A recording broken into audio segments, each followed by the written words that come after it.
Once upon a time, there lived a pious man who often spoke about Islam to people. One day, he was speaking about Bismillah, meaning in the name of Allah. He told the people that they would get a lot of rewards for reciting Bismillah before doing anything. There was a non-Muslim girl in the crowd. She was so impressed by the speech that she embraced Islam. Now, she also had a very good habit. She would say Bismillah before doing anything. It so happened that her father, who was not a Muslim, found out that she now believed in one Allah. Oh, you can just imagine how upset he was.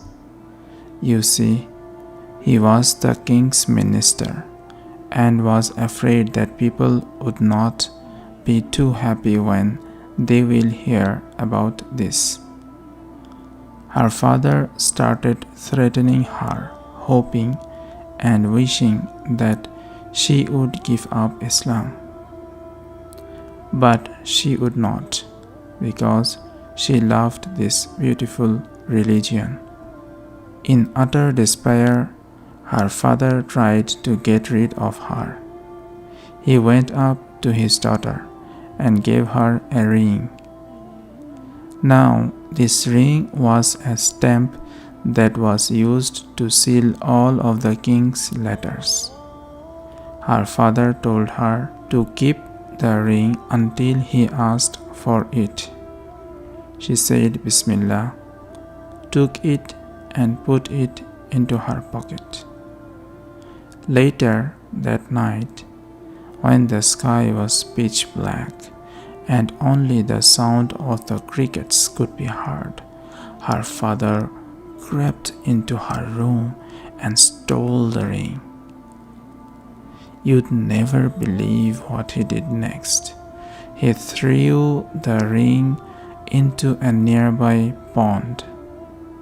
He was a very cunning man, and his plan was to see what the king would do to his daughter. He would have to punish her, would not he? Early the next morning, her friend, who had a very good habit of fishing, she went for fishing near that pond. And she caught a fish. She thought to give this fish as a gift to her friend. So she took it and brought it to her friend. So the girl, who is the daughter of the minister, took that fish and planned to prepare dinner for her father with that fish. So she read Bismillah and began to clean the fish. Imagine how surprised she was when she saw a ring inside the fish. She was flabbergasted. It looked very similar. In fact, it looked just like the ring which was given to her by her father. She searched and searched for the ring, but could not find it. Reading Bismillah, she once again put the ring into her pocket. At dinner time, she served the fish to her father.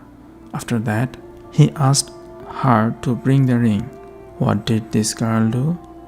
Of course, she read Bismillah and took it right out of her pocket. It just did not make any sense to her father at all. He sat down with his head in his hands and told her what he had done with the ring. He anxiously asked her where she had found it. She replied that while preparing the meal, she had found that ring in the belly of the fish. She then related the entire incident, how she took the name of Allah every time she did something. When her father saw the blessing of Bismillah, he immediately accepted Islam. Alhamdulillah. See, we oftentimes neglect the power of Bismillah. So let us not forget about Bismillah before starting any task. And then we will start to realize the power of Bismillah. That's the moral of the story. See you in the next story.